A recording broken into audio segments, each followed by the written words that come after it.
another video. After the so-called cowardly attacks of the NATO and the Kiev Nazi regime on the heartland of Siberia in Russia, destroying 40 bomber planes and doing acts of terrorism in other parts of Russia as well, killing civilians as well, NATO-backed Kiev, as specified,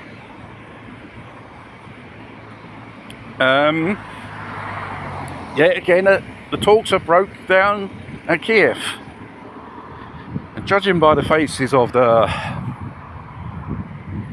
so-called Russians, they were pretty pissed off about this thing which happened to them. You thought you were safe in Siberia.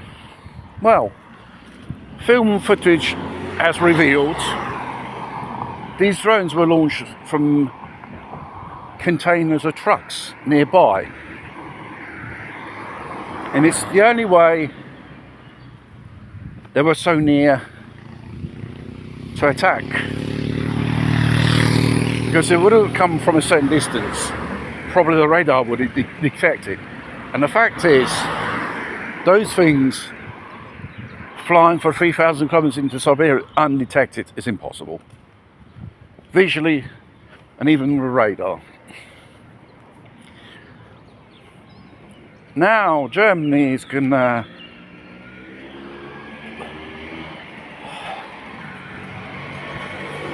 increase with 100,000 troops on the so-called hot front, not in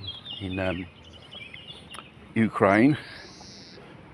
Those are ex-Satellite countries, and we've got Starmer waging World War III with Russia, declaring war with Russia, increasing military spending. We need nuclear submarines, we need more nuclear weapons. Problem is, mate, if you're going to have to fight a war, time is not on your side, because you haven't got even the manpower and the hardware to do so. Like all politicians in the West, jibber jabber, all mouth and no action.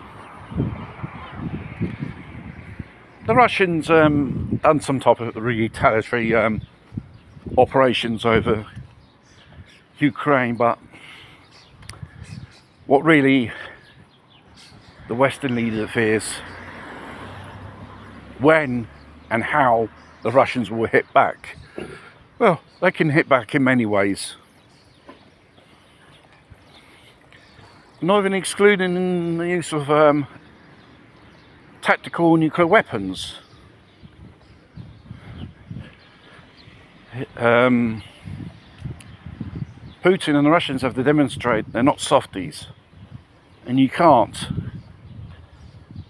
take for such a long time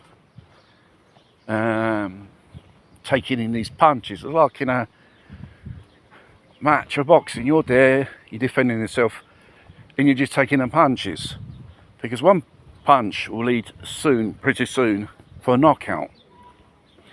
And this is probably what collective West are probably got into mind. A knockout attack. Take out all the enemy's assets regarding bombers, military bases and stuff like that. You make them more vulnerable. I don't think the Russians don't know this, they know very well.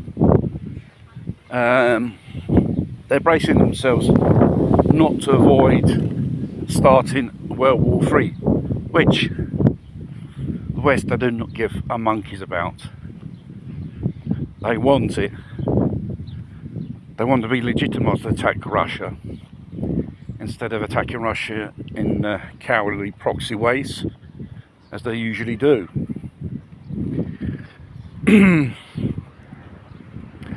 This means tensions will grow, and we could expect more